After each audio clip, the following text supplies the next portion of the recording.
नमस्ते बच्चों, good morning. उम्मीद है आपकी पढ़ाई अच्छी चल रही होगी। आप लोगों के नोट्स नहीं आ रहे हैं, बहुत गिने चुने बच्चे हैं, उनके नोट्स की इमेजेस आ रही मेरे पास में व्हाट्सएप पे। तो आप सभी लोग स्टडी तो कर रहे हैं लेकिन नोट्स बना करके मुझे भी भेजिए। अच्छा, अब हमारा अल्कोहल फिनोल ईथर वाला चैप्टर चल रहा है। इसके अंदर हमको पढ़ना है प्रिपरेशन। पहले हम पढ़ेंगे प्रिपरेशन ऑफ अल्कोहल, अलग अलग मेथड हैं उनमें। सबसे पहला मेथड हम देखें, अल्कोहल को बनाने के लिए एल्कीन का यूज़। आपको पता है कि एल्कीन जिसमें कार्बन कार्बन के बीच में डबल बॉन्ड आते हैं, है ना। तो ये एल्कीन कोई सी भी हो सकती है भाई, जैसे इथीन भी हो सकती है, प्रोपिन भी हो सकती है, ब्यूटेन भी हो सकती है। तो एक जनरल रिएक्शन यहाँ पर बता रखी है, इसका हाइड्रेशन, वाटर के साथ में रिएक्शन एसिड की प्रेजेंस में, तो इसमें अल्कोहल बनता है। मीन्स यहाँ पर जो डबल बॉन्ड आपको दिख रहा है एल्केन वाले केस में, तो ये डबल बॉन्ड ब्रेक होता है। तो एक पाई बॉन्ड होता है और एक सिग्मा बॉन्ड होता है, तो पाई बॉन्ड ब्रेक होगा और एक कार्बन पर हाइड्रोजन और दूसरे पर हाइड्रोक्सिल ग्रुप अटैच हो जाएगा। अगर ये एल्किन सिमेट्रिकल है तब तो कोई प्रॉब्लम नहीं, क्योंकि H और OH कहीं भी ऐड हो कोई फ़र्क नहीं पड़ता। लेकिन अगर ये एसिमेट्रिकल है, जैसे कि आप यहाँ पर देख रहे हो, कार्बन कार्बन के बीच में डबल बॉन्ड है लेकिन दोनों तरफ एल्काइल ग्रुप अलग अलग टाइप के हैं। यहाँ पर तो आप देख रहे हो कि दोनों हाइड्रोजन ही अटैच्ड हैं। तो एसिमेट्रिकल एल्किन होगी, उसमें हाइड्रोक्सिल ग्रुप उस कार्बन पर अटैच होगा जिस पर नंबर ऑफ हाइड्रोजन कम है। ये मार्कोनिकोव रूल है जो आप लोगों ने पढ़ा होगा, ध्यान में आ रहा होगा।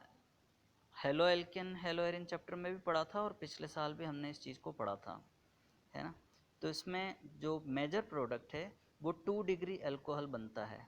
1 डिग्री अल्कोहल भी बनता है लेकिन उसकी क्वांटिटी कम होती है।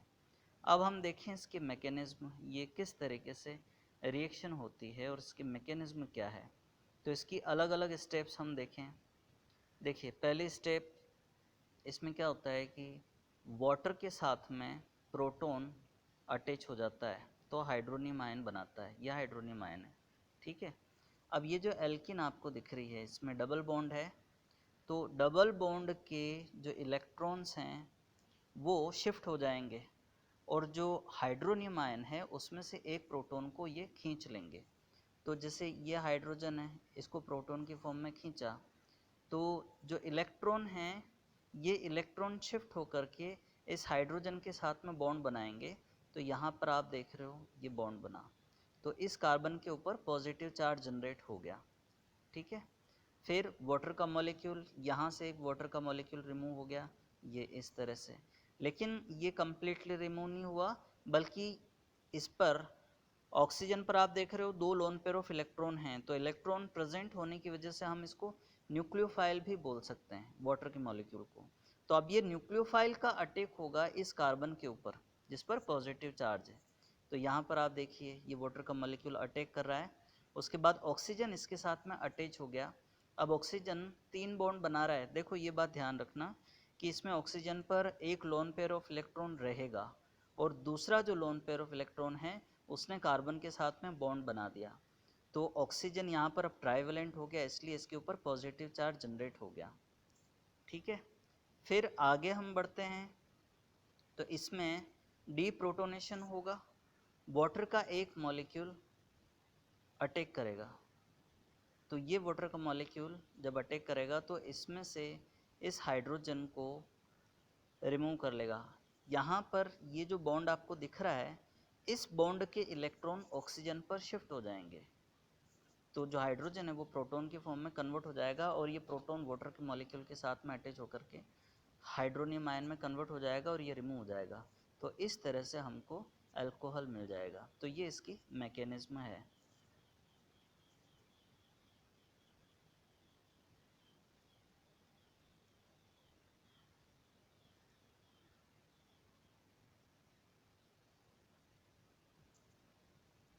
मैं रिकॉल कर दूं, आप लोगों को बता दूं कि इसमें जो प्रोडक्ट हमको मिलेगा वो 2 डिग्री अल्कोहल मेजर प्रोडक्ट की फॉर्म में मिलेगा। अगर हमको 1 डिग्री मेजर प्रोडक्ट की फॉर्म में चाहिए, तो उसके लिए अगला जो आप मेथड देख रहे हो ये है हाइड्रोबोरेशन का method. Hydroboration and oxidation means इस पर डाइबोरेन की रिएक्शन आप करवाओ। डाइबोरेन उसका फॉर्मूला होता है B2H6, या हम ये बोल सकते हैं कि ये BH3 का डाइमर है। तो या तो आप B2H6 बोल दो या फिर BH3 होल ट्वाइस ब्रैकेट और उसके बाद में 2, ठीक है। तो ये अटैक करता है एसिमेट्रिकल एल्किन के ऊपर। तो जब ये अटैक करेगा तो इसमें होता क्या है कि जो हाइड्रोजन है जो आप यहाँ पर देख रहे हो, ये हाइड्रोजन यहाँ से रिमूव होकर के इस वाले कार्बन पर अटैक करेगा, और जो बाकी बची हुई यूनिट है BH2 वो इस वाले कार्बन पर अटैक करेगी। तो यहाँ पर ये एक स्ट्रक्चर बनी या इंटरमीडिएट बना। इस पर अभी भी बोरोन के साथ में 2 हाइड्रोजन बाकी हैं, तो इस पर 2 और प्रोपीन के मॉलिक्यूल अटैक कर सकते हैं। पहला तो ये वाला है और दूसरा ये वाला है। तो इस तरह से फर्दर ये रिएक्शन होगी, तो इसमें टोटल 3 प्रोपीन के मॉलिक्यूल इस BH3 के मॉलिक्यूल के साथ में अटैच हो गए। फिर फर्दर हाइड्रोजन पेरोक्साइड और बेस के प्रेजेंस में हम फर्दर रिएक्शन करते हैं, तो हमको 1 डिग्री एल्कोहल, जैसा कि आपको यहाँ दिख रहा है, प्रोपेन 1 ऑल मेन प्रोडक्ट की फॉर्म में मिलता है, और ऑर्थ्रोबोरिक एसिड बाय प्रोडक्ट की फॉर्म में हमको मिलता है। तो इस तरह से 1 डिग्री अगर एल्कोहल हमको बनाना है तो हम ये मेथड यूज़ करेंगे।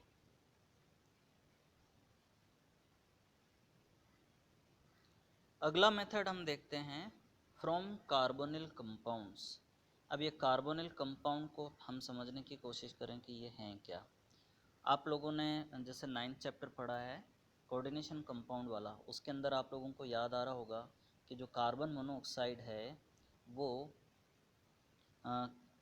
उसको हम कार्बोनिल, जब लिगेंड की फॉर्म में होता है तो हम उसको कार्बोनिल भी बोलते हैं। तो आपको ये पता है कि जो CO कार्बन मोनोऑक्साइड है उसको कार्बोनिल बोलेंगे। लेकिन आपको ये भी याद आ रहा होगा कि लास्ट ईयर भी हमने पढ़ा था कि कार्बोनिल इस तरह का जो ग्रुप होता है, कार्बन के साथ में ऑक्सीजन डबल बॉन्ड बना रहा है, कार्बन की 2 वैलेंसीज फ्री हैं, है ना। तो इसके अंदर एल्डिहाइड भी आ जाते हैं, कीटोन भी आ जाते हैं, कार्बोक्सिलिक एसिड भी आ जाते हैं, एस्टर्स भी आ जाते हैं, एमाइड्स भी आ जाते हैं, बहुत सारे कंपाउंड्स इस कैटेगरी के अंदर आएंगे। अब यहाँ पे आप देख रहे हो कि कार्बन और ऑक्सीजन के बीच में डबल बॉन्ड है, ठीक है। इनमें से एक बॉन्ड टूट करके हाइड्रोजन अगर ऐड कर दें, मतलब जैसे अगर हम ऐसा करें कि ये ऑक्सीजन एक बॉन्ड टूट गया, यहाँ आपने हाइड्रोजन ऐड कर दिया और यहाँ पर भी अगर आपने हाइड्रोजन ऐड कर दिया, तो ये क्या हो गया, अल्कोहल बन गया। ये जो OH ग्रुप इसके साथ में अटैच हो गया तो ये क्या बन गया, अल्कोहल बन गया, है ना। तो कार्बोनिल कंपाउंड्स के रिडक्शन से भी हम अल्कोहल बना सकते हैं। अब उसमें रिडक्शन का मतलब क्या होता है, आपने पढ़ा हुआ है, एडिशन ऑफ हाइड्रोजन और we can say removal of oxygen में बी कंसिडर्ड एज रिडक्शन। अब रिडक्शन करने के लिए हमको क्या लेना पड़ेगा, रिडक्शन करने के लिए अलग अलग तरीके हैं। या तो आप ऐसा कर लो कि जो कैटालाइटिक हाइड्रोजनेशन करें, जिसके अंदर मेटल्स, फाइनली डिवाइडेड मेटल्स हैं, जैसे कि प्लेटिनम है या पैलेडियम है, निकल है, इनकी प्रेजेंस में हाइड्रोजन के साथ में रिएक्शन करें एल्डिहाइड और कीटोन की। या फिर हम ऐसा करें कि सोडियम बोरोहाइड्राइड और लिथियम एल्यूमिनियम हाइड्राइड ये भी ले सकते हैं। तो आप यहाँ पर रिएजेंट की फॉर्म में ये तीनों तरह की जो कैटेगरी हमने देखी उनमें से कोई सी भी आप लो, कोई सी भी यूज़ करो, तो उसमें एडिशन ऑफ हाइड्रोजन हो जाएगा तो अल्कोहल बनेंगे। पर ये चीज़ ध्यान रखना कि एल्डिहाइड से हमको 1 डिग्री अल्कोहल मिलेंगे। ये एल्डिहाइड है तो इससे 1 डिग्री अल्कोहल मिला, और ये कीटोन है उससे हमको 2 डिग्री अल्कोहल मिलता है, ठीक है। फिर हम आगे बढ़ते हैं by reduction of carboxylic acid and ester. तो कार्बोक्सिलिक एसिड RCOOH इसको जनरल फार्मूला की फॉर्म में रिप्रेजेंट करते हैं। एल्यूमिनियम हाइड्राइड की प्रेजेंस में भी जब रिएक्शन होती है तो इसके अंदर भी जो कार्बोक्सिलिक एसिड हैं वो अल्कोहल के अंदर कन्वर्ट हो जाते हैं। इसी तरह से एस्टर भी इनके साथ में रिएक्शन करते हैं एस्टर कैसे बनता है ये 10th क्लास के अंदर हमने पढ़ा हुआ है, एस्टरिफिकेशन रिएक्शन। अल्कोहल के साथ में कार्बोक्सिलिक एसिड की रिएक्शन होती है तो एस्टर बनता है।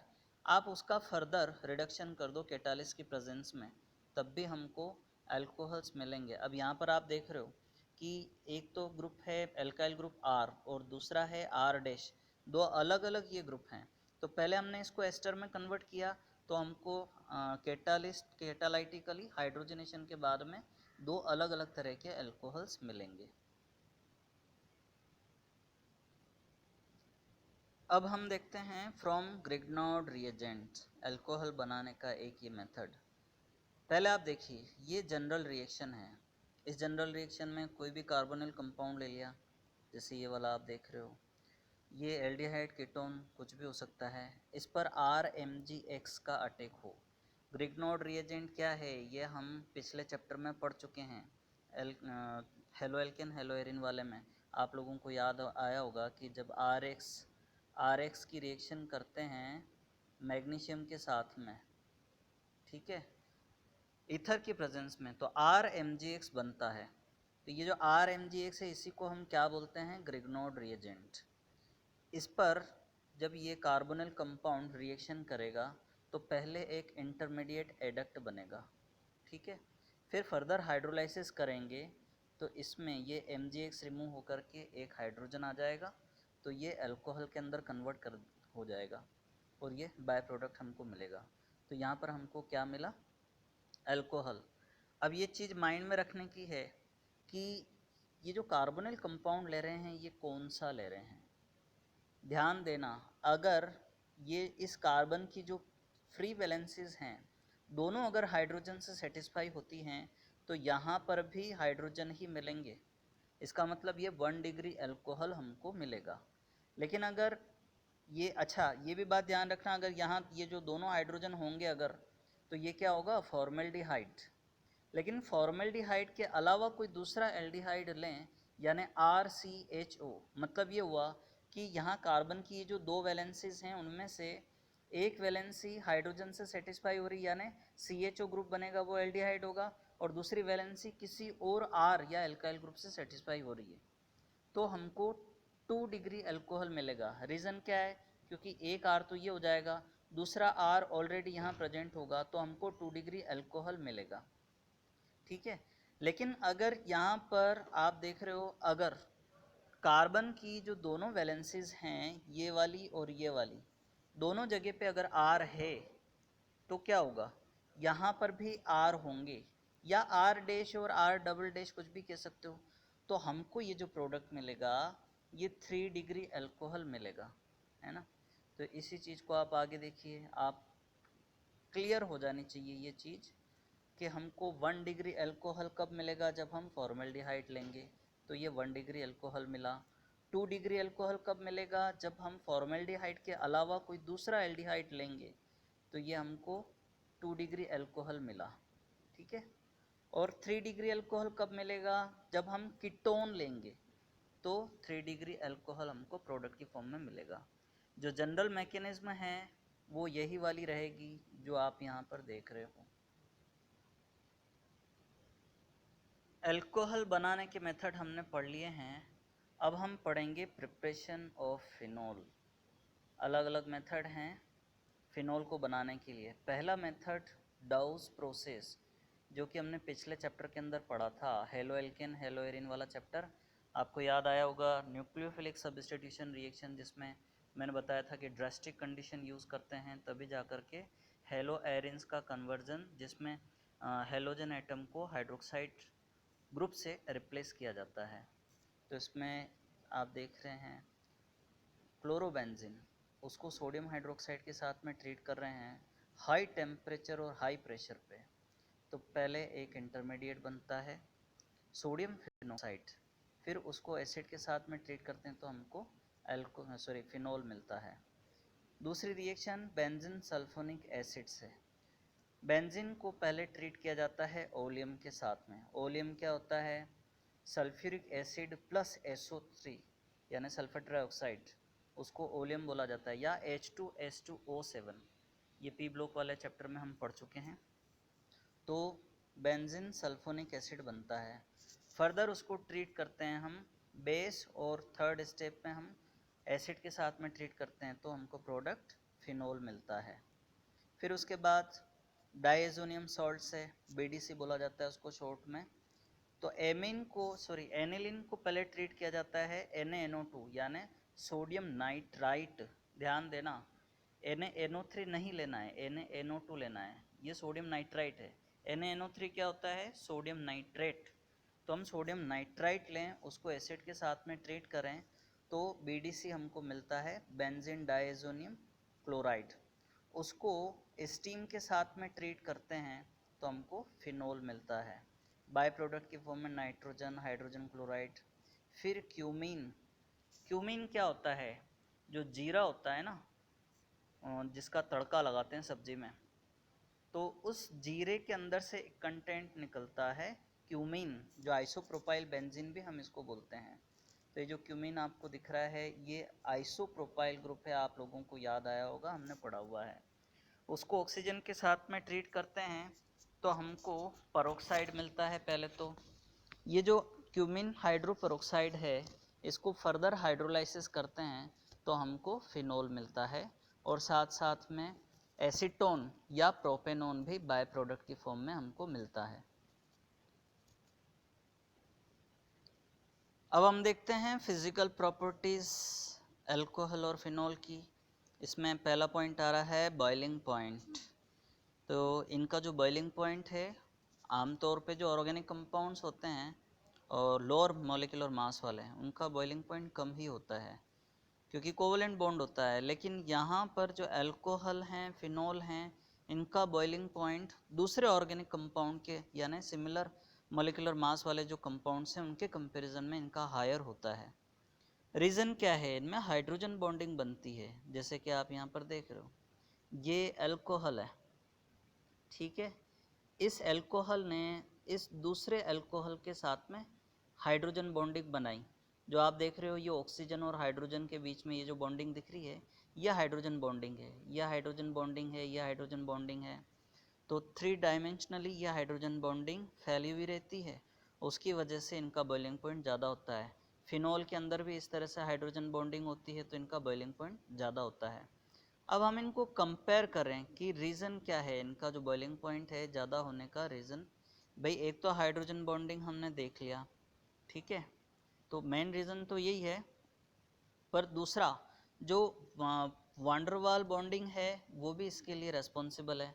अब आप यहाँ पर देख रहे हैं सिमिलर मोलिकुलर मास ऑलमोस्ट, ये अल्कोहल है इथेनॉल, इसका molar mass 46, methoxy methane ether इसका भी 46 है, और प्रोपेन एल्केन इसका है 44। तीनों का मोलर मास ऑलमोस्ट सेम है, ज़्यादा डिफरेंस नहीं है।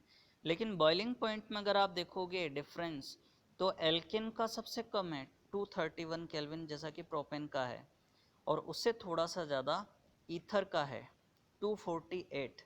लेकिन अल्कोहल का 351 केल्विन उसी मॉलिक्यूलर मास में सबसे ज़्यादा है।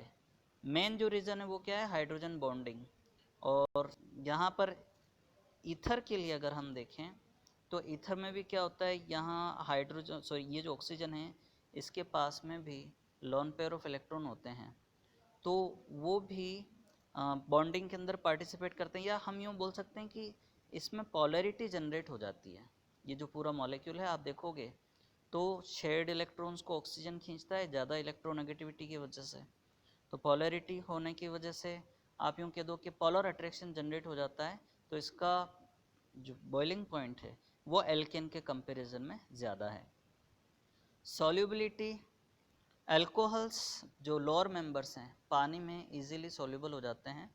रीज़न क्या है? क्योंकि हाइड्रोजन बॉन्डिंग बना सकते हैं। ये देखिए यहाँ पर जैसे ये अल्कोहल है तो ये वाटर के ये जो मॉलिक्यूल हैं उनके साथ में इस तरह से ये हाइड्रोजन बॉन्डिंग बना रहे हैं, इसलिए इनकी सॉल्युबिलिटी ज़्यादा होती है।